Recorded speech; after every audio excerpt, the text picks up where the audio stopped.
In the course of my career, I've covered a number of moments when it was quite clear that history had shifted into another gear. The fall of the wall, the collapse of the Soviet Union, the death of Mao Zedong, and China's opening to the West. And at the time of such a crisis, you can't be unaware of what's happening. It's important, it's historic, but you don't always understand what the long-term effects will be. And these unfold over a much longer time frame. And sometimes the triggers are less obvious, less dramatic, and it can take even longer to understand how profoundly things are changing. Mao Zedong quarreled with the Soviet Union in 1961, and he struck up a new relationship with the United States in 1972. He died in 1976, nearly 40 years ago. When China signed the Kyoto Protocol, it was a very unimportant carbon emitter. It joined the WTO in 2002, and by 2005, it was the world's biggest emitter, which it still is, substantially more today.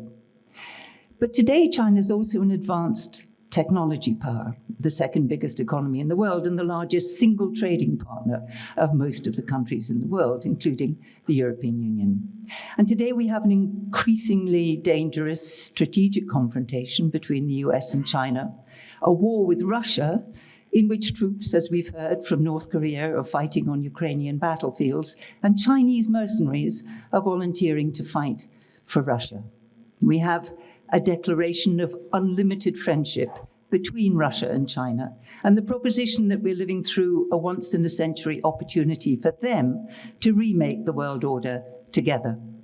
And on top of that, we have the breakdown of the transatlantic partnership that has been the bedrock of European security for all of my life. So where does Europe sit? The defender of liberal values, effectively in a state of war with Russia, suffering sabotage, struggling to build defense as the United States withdraws, and dealing with the rise of insurgent parties within, many supported by and sympathetic to Russia. Yesterday in London, we celebrated VE Day. Today it was Moscow's turn. And it's a measure not only of the changing alliances, but also, frankly, of the decline of the liberal order, that Moscow could claim that 29 foreign leaders were standing shoulder to shoulder with an indicted war criminal and the head of a state that is supposed to be under sanctions. Among them were Lula Ignacio da Silva, a democratic leader from Brazil, closer to home, the Serbian president, Aleksandar Vučić, I beg your pardon, and the Slovak Prime Minister, Robert Fico. And just to remind ourselves, Serbia is a candidate country for the EU. Slovakia is already a member, not only of the European Union, but the Eurozone, the Schengen area, and of course, NATO. I didn't spot Orban in Moscow this morning. But as you will have heard, Ukrainian intelligence have uncovered a Hungarian spy ring collecting intelligence on Ukrainian air defenses. Putin wants to reconstitute the Soviet Empire. I think that's fairly clear. Orban seems sympathetic, and perhaps Orban also has ambitions, the dream of reversing the Treaty of Trianon, the perpetual wound in the Hungarian self-esteem. And of course, the star of this morning's show, apart from Putin, was his limitless friend, Xi Jinping. And that was no surprise. A couple of days ago, Xi Jinping published an article for the occasion on lessons from history, a version of history in which World War II was won entirely by China and the Soviet Union. Nobody else got much of a mention, or actually a mention at all. Perhaps he was just being polite, but drawing on those lessons of history, Xi Jinping's message to Russia was, and I quote, "We should be guardians of historical memory, partners in national development and rejuvenation, and champions of global fairness and justice, and work together to forge a brighter future for humanity."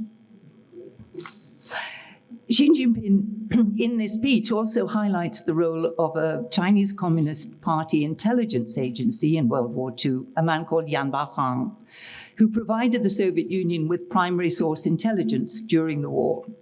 The Soviet Union, he also points out, provided China with weapons and equipment. China shipped strategic supplies to the Soviet Union along a supply line which ran across the Gobi Desert. It's a stirring reflection on a friendship in wartime. But these references in Chinese leaders' speeches are never there entirely by chance. And reading it in the light of today's security landscape, I'm afraid prompts a few less comforting reflections. We live in an age of remarkable technological advance. Our lives have been made infinitely more convenient in countless ways. But the flip side of technology, of the fact that not only do we run our lives from our phones, but our critical national infrastructure is connected and intelligent. And that means that our threat landscape has expanded in quite dizzying ways. And of course, the source of so much of the technology that we've embedded in our lives and our critical infrastructure is Chinese intelligent technology, embedded in wind farms connected to our grids, in electric vehicles that remain connected to their manufacturers, in telecoms equipment that we installed because it seemed so cheap, without apparently pausing to think what the real price might be. So we have multiple interconnected dilemmas. The second biggest economy in the world, Europe's biggest trading partner, the dominant supplier of the energy transition technologies that we absolutely need in our efforts to avoid runaway climate change, is able through these technologies to collect data that becomes intelligence and to conduct, should it choose to, disruption, sabotage, grey zone warfare. I don't know if that is China's intention. And one of the attractions of grey zone warfare, of course, is that attribution takes time and is often unclear. But I do know that these technologies, without safeguards, do give China the capacity to do exactly that. And since China repeatedly tells us that it has a no-limits friendship with Russia and a joint project to remake the world, we have to ask what that means. Russia, the country with which we are in an effective state of war. Now, Chinese officials will quietly tell you that there is indeed a limit to the friendship. They will point out that Xi Jinping had made it very clear to Putin that the use of nuclear weapons in Ukraine is not acceptable, so we must be grateful for small mercies. And China insists that it has not supplied lethal hardware to Russia as it seeks to avoid secondary sanctions.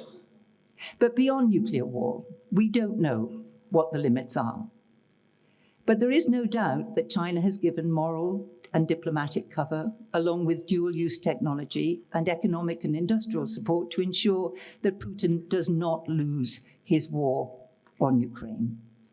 And when a Chinese merchant vessel, accompanied by a Russian ship, zigzags across the Baltic, dragging its anchor, severing data and energy cables, as the colorfully named New Polar Bear did, you have to ask where that limitless friendship might take us.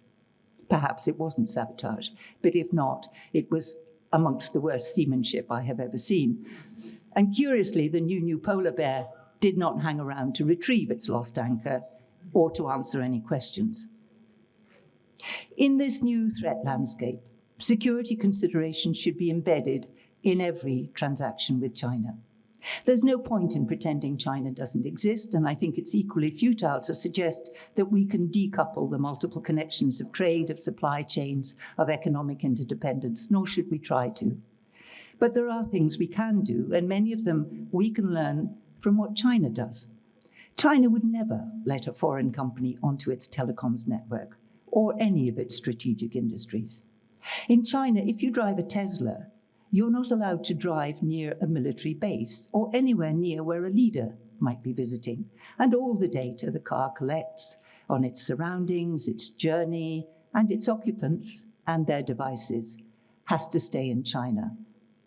Didi Chuxing, China's equivalent of Uber, was abruptly stopped from listing on the New York Stock Exchange because the government was afraid that the data related to the movements of traffic in China might become accessible abroad, and that they considered a security risk. If Europe is to maintain a balanced relationship with China, it needs to learn some lessons from China's approach to security. Don't create new dependencies that can be weaponized. Diversify supply chains. Don't allow connections to critical infrastructure. China regards this as common sense, and so should we. There are many risks for Europe right now. A sluggish economy, a lack of innovation, a serious industrial challenge from China, migration, climate change, which will raise the pressure of migration further.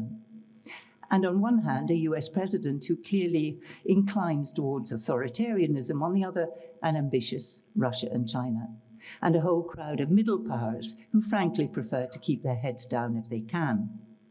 That leaves Europe as the most conspicuous defender of liberal democracy, a democracy that's also threatened from within, and with not too many friends to rely on. So dealing with multifaceted threats will require a degree of flexibility and agility that doesn't always come easily to the European Union, or indeed to NATO. But Europe is learning that this is a time to create coalitions of the willing, to use qualified majority voting, to find ways to prevent unwilling participants from sabotaging Europe's effort to do what is needed. So forge new partnerships with other liberal democracies around common interests: Australia, Canada, Japan, South Korea, Iceland, Norway, the UK even. The EU needs to sharpen up its industrial innovation. It needs to spend on its defense. This is not contentious. It needs to defend its industries from predatory competition, including from China. The age of unqualified belief in free trade can't survive the challenge of the Chinese model, or the policies, if that's what they are, coming out of Washington. Time perhaps for a serious European industrial policy. And the EU must persuade its member states that dealing with China must be filtered through a security lens, and it's high time that Europe insisted on reciprocity in its dealings. If China wants market access in Europe, it must address Europe's concerns about the impact of China's non-market policies and practices, and lower the barriers to market access that limit EU exports and investment in China. On the upside, Beijing needs Europe, especially if it's losing markets in the United States. But Europe doesn't want to become a foot soldier in the US trade war with China. Equally, it can't allow Donald Trump to drive it unquestioningly into China's arms. While in Moscow, Xi Jinping thanked Russia for its support of reunification with Taiwan. The two countries, he said, have always supported each other in their core interests. China has studied carefully the effect of sanctions on Russia, and it's putting in place a series of measures that would help China to circumvent sanctions that might be applied, for example, in the case of an attempt to seize Taiwan by force. You may feel that Taiwan isn't really Europe's business, but remember, 1/5 of global maritime trade transits the Taiwan Strait. The Rhodium Group describes as conservative the estimate of the loss of over 2 trillion within the first year of a blockade of Taiwan. That's 2 trillion from the global economy. And that's without factoring in international responses or second-order effects. Bloomberg Economics estimates the first-year loss of such a development to be around 5 trillion, and the impact on global GDP from between 3 to 5%. We remember the disruption to supply chains from COVID. Aggressive action on Taiwan would be much worse. China likes to lay down red lines that must not be crossed. It's time for Europe to lay down red lines too. Ukraine is one. An armed assault or a blockade of Taiwan should be another. Thank you.